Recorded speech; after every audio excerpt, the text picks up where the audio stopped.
जिस प्रांत का, जिस बिहार के माननीय मुख्यमंत्री श्री नीतीश कुमार जी मुख्यमंत्री हैं, वहां पर जमीन को लेकर के जिस तरह से बातें उड़ाई जा रही है, कही जा रही है, भ्रम पैदा किया जा रहा है। और माननीय मुख्यमंत्री जी ने हमेशा न्याय के साथ विकास किया, किसी के साथ भेदभाव नहीं किया। माननीय मुख्यमंत्री नीतीश कुमार जी के रहते हुए अल्पसंख्यक, वंचित, शोषित, ये तमाम तबकों के हितों की रक्षा पे कोई उंगली भी रख सकता है क्या? जो हमारे विरोधी दल हैं, कुछ छोटे लेवल के जो पहले कुछ हमारे कार्यकर्ता रहे होंगे, अभी कोई भी ऐसा, हमारी स्टेट बॉडी 52 सांगठनिक जिला है और तकरीबन 225 के आसपास हमारे प्रदेश उपाध्यक्ष, प्रदेश महासचिव और प्रदेश सचिव और विशेष आमंत्रित हमारे सदस्य हैं, कार्यकारिणी के सदस्य हैं, किसी ने भी कोई इस्तीफा नहीं दिया।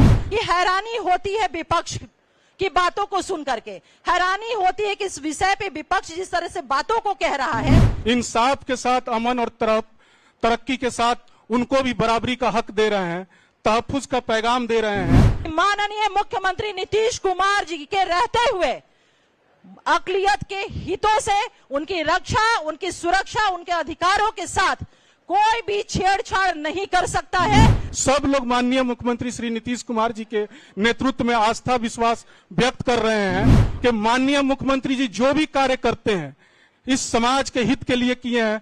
उन्होंने बहुत सारा काम किया है।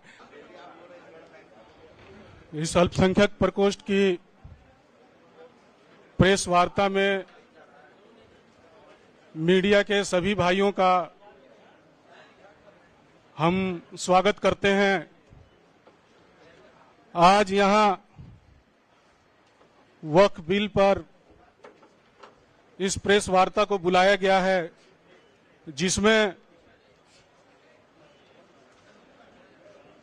पार्टी के राष्ट्रीय महासचिव और माननीय विधान पार्षद जनाब आफाक अहमद खान साहब हैं, माननीय विधान पार्षद श्री गुलाम गौस साहब हैं, माननीय विधान पार्षद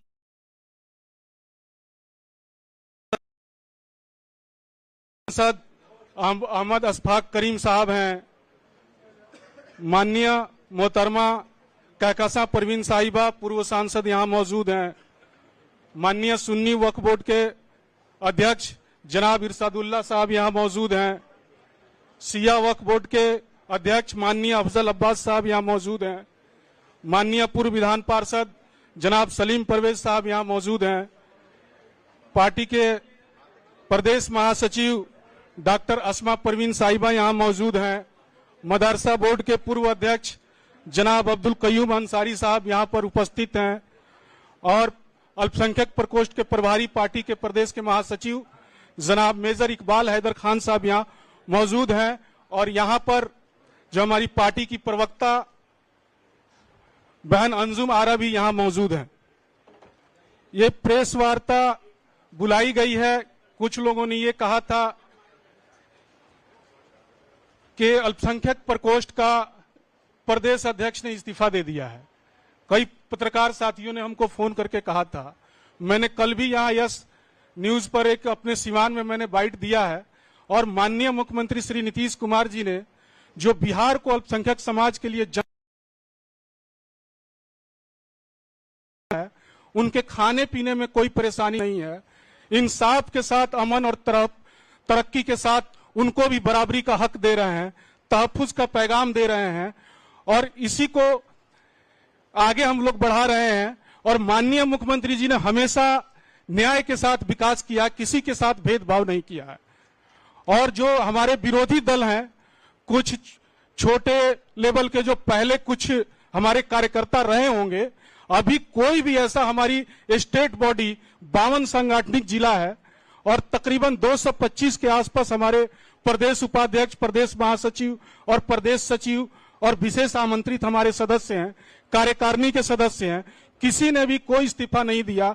सब लोग माननीय मुख्यमंत्री श्री नीतीश कुमार जी के नेतृत्व में आस्था विश्वास व्यक्त कर रहे हैं और हम लोगों को उम्मीद है कि माननीय मुख्यमंत्री जी जो भी कार्य करते हैं इस समाज के हित के लिए किए हैं। उन्होंने बहुत सारा काम किया है। राज्य का, जिस प्रांत का, जिस बिहार के माननीय मुख्यमंत्री श्री नीतीश कुमार जी मुख्यमंत्री हैं, वहां पर जमीन को लेकर के जिस तरह से बातें उड़ाई जा रही है, कही जा रही है, भ्रम पैदा किया जा रहा है, कहीं कोई इस तरह की बातें हो सकती है क्या? माननीय मुख्यमंत्री नीतीश कुमार जी के रहते हुए अल्पसंख्यक, वंचित, शोषित ये तमाम तबकों के हितों की रक्षा पे कोई उंगली भी रख सकता है क्या? जिसका निगाहबान, जिसकी रक्षा सुरक्षा माननीय मुख्यमंत्री नीतीश कुमार जी स्वयं कर रहे हैं। दूसरा हमारा सजेशन था कि यह कानून पूर्व प्रभावी नहीं हो, यानी कि रेट्रोस्पेक्टिव वे में ना होकर के प्रोस्पेक्टिव वे में ये प्रभावी होगा, यानी कि जो चीजें जैसी हैं वहां से नहीं, बल्कि जब ये बिल एनेक्टेड हो जाएगा महामहिम के हस्ताक्षर के बाद, उसके बाद से इस बिल के प्रावधान प्रभावी होंगे।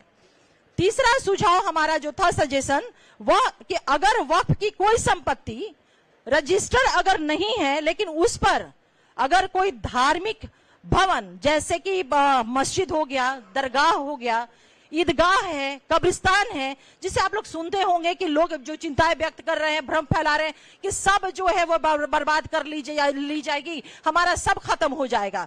लेकिन इस बिल के माध्यम से जो हमने सुझाव दिया है, इनकॉर्पोरेट हुआ है, ये माननीय मुख्यमंत्री नीतीश कुमार जी की गारंटी के समाज को ये मिला है कि उनके ये भवन जो है कहीं से भी इनके साथ छेड़छाड़ या किसी भी तरह का उसके साथ नहीं किया जाएगा।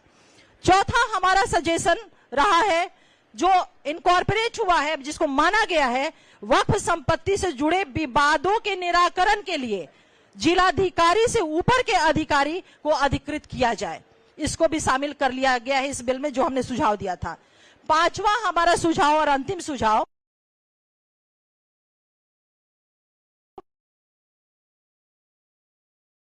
कह रहे कि पोर्टल पे रजिस्ट्रेशन की हम बात कर रहे हैं, तो उसके लिए 6 महीने का जो समय बिल में था, हम लोगों ने इस चीज को सुझाव दिया था कि इस समय सीमा को बढ़ाई जाए और हमारे इस सुझाव को मान लिया गया। ये हमारे 5 महत्वपूर्ण सुझाव थे जिसकी मैंने आपके समक्ष चर्चा की है। इनको जब बिल में इंट्रोड्यूस कर लिया गया, इनको बिल में इनकॉर्पोरेट किया गया, तब जाकर के हमारी पार्टी जनता दल यूनाइटेड ने बिल का समर्थन किया है। दूसरी बात मैं कहना चाहती हूं आप लोगों से कि हैरानी होती है विपक्ष की बातों को सुन करके, हैरानी होती है कि इस विषय पे विपक्ष जिस तरह से बातों को कह रहा है, यह राष्ट्रीय जनता दल कह रहे हैं कि हम सुप्रीम कोर्ट माननीय सर्वोच्च न्यायालय जाएंगे। अरे भाई, आप लोगों को मैं बता दूं कि यह राष्ट्रीय जनता दल जो कहीं ना कहीं पुनः जो इनका कैरेक्टर रहा है तुष्टीकरण की, वो पुनः चाहते हैं इस चीज को, क्योंकि राष्ट्रीय जनता दल ने जेपीसी के समक्ष आपने किसी तरह का सुझाव दिया ही नहीं बिल के मद्देनजर। ये सबसे बड़ी बात है। वक्फ संशोधन बिल आने के बहुत पहले माननीय मुख्यमंत्री श्री नीतीश कुमार जी ने वक्फ की चिंता की और बिहार में वक्फ विकास बोर्ड की स्थापना की। इसके तहत 110 करोड़ का वित्तीय आवंटन किया गया, जिससे अल्पसंख्यक छात्रावास, विवाह, मल्टीपर्पज बिल्डिंग आदि का निर्माण संभव हो पाया है। तो आप समझ सकते हैं कि माननीय मुख्यमंत्री नीतीश कुमार जी ने अल्पसंख्यकों के हितों की रक्षा, उनके अधिकारों की रक्षा, इन तमाम चीजों को बहुत ही, ये उनका ट्रैक रिकॉर्ड भी रहा है। तो मैं आप लोगों के माध्यम से अपने आवाम की लोगों को यह बिल्कुल मजबूती के साथ और पूरे मैं जवाबदेही के साथ यह विश्वास दिलाती हूं कि माननीय मुख्यमंत्री नीतीश कुमार जी के रहते हुए अकलियत के हितों से उनकी रक्षा, उनकी सुरक्षा, उनके अधिकारों के साथ कोई भी छेड़छाड़ नहीं कर सकता है। अगर कोई ऐसा दुस्साहस भी करने की कोशिश करेगा तो जनता दल यूनाइटेड उनके उस दुस्साहस में कील ठोक देगा। मैं अब आगे इन बातों को रखने के लिए जनाब अशरफ अंसारी साहब से गुजारिश करूंगी कि वो अपनी बातों को रखें।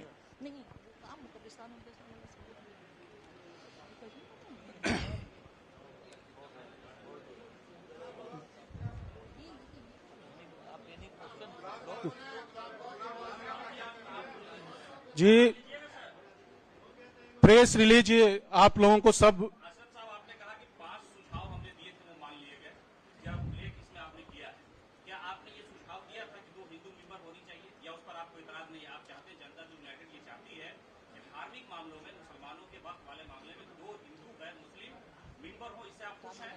क्या ये सुझाव माननीय मुख्यमंत्री श्री नीतीश कुमार जी अल्पसंख्यक समाज के हितों की रक्षा करते रहे हैं और आगे भी करते रहेंगे।